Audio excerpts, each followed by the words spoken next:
in this technical demonstration, we're going to create 3 specific roles and add members to them. Now, in order to do this, we're going to need to go down to our Access menu under Roles.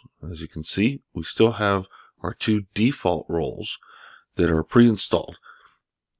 Now, in order to create a new role, we simply click Add Role, and we give it a name. In this case, we're going to create a Privileged Access Service Administrator. So we're going to go ahead and name it accordingly.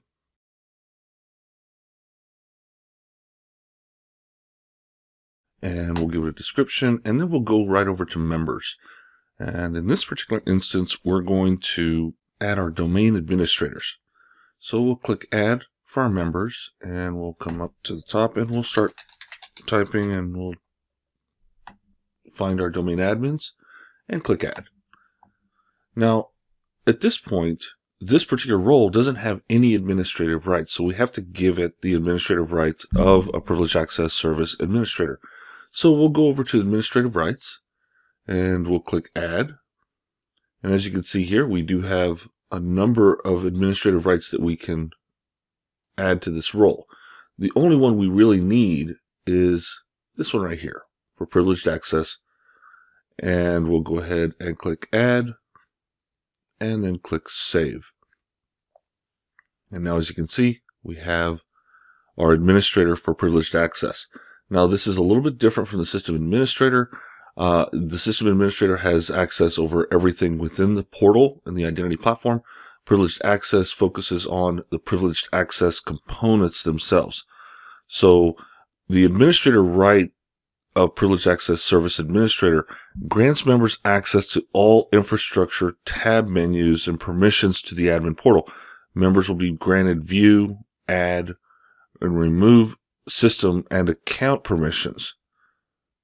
Additionally, members can then grant permission to other users for specific systems and accounts that they add to the identity platform.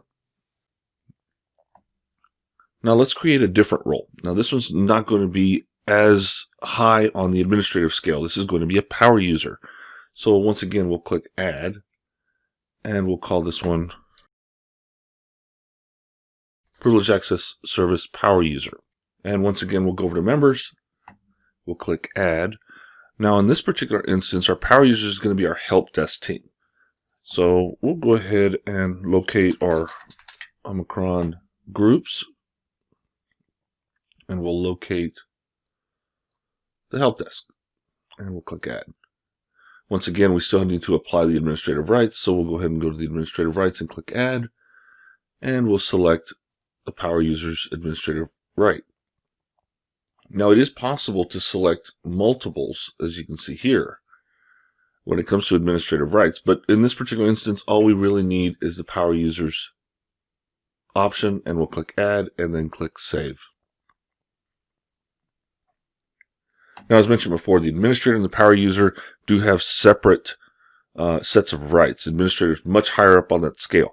The power user's role and administrative right is a limited administrative right that grants members access to the infrastructure tabs and menus in the admin portal, but members will be granted view all system and account permissions.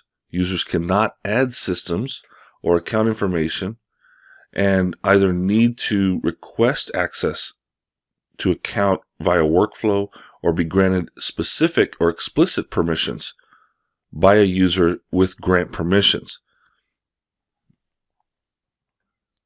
So, as you can see, there is still some limitation at the power user level. We're going to take that down one more notch and go to a Privileged Access User.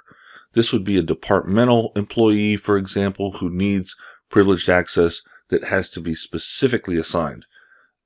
So we'll go ahead and click Add Role one more time. This will be our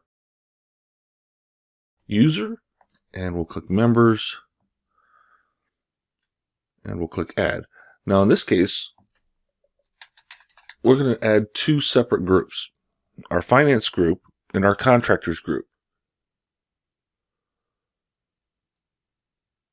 2 sets of groups that we will always have a little more control over in regards to privileged access. So we'll go ahead and select both groups, and we'll go ahead and add them. Now, adding the finance group, obviously implying that this is an internal departmental group, would need to request workflow or would need to request explicit permissions to use resources within the portal. Contractors may be an outsourced IT firm or some sort of third party that is working with the company who may need that same type of access. Now, in this case, we'll go ahead and go over to administrative rights, and we'll click Add. And in this case, we're only going to focus on the service user. So we'll select that option and click Add, and then click Save. Now, again, the Privileged Access Service user, this right grants member access to limited sets of infrastructure tabs, menus, and permissions within the portal.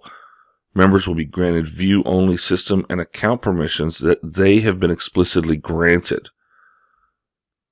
So this is not a situation where they already have specific privilege. By being a power user, they have to be granted that particular privilege.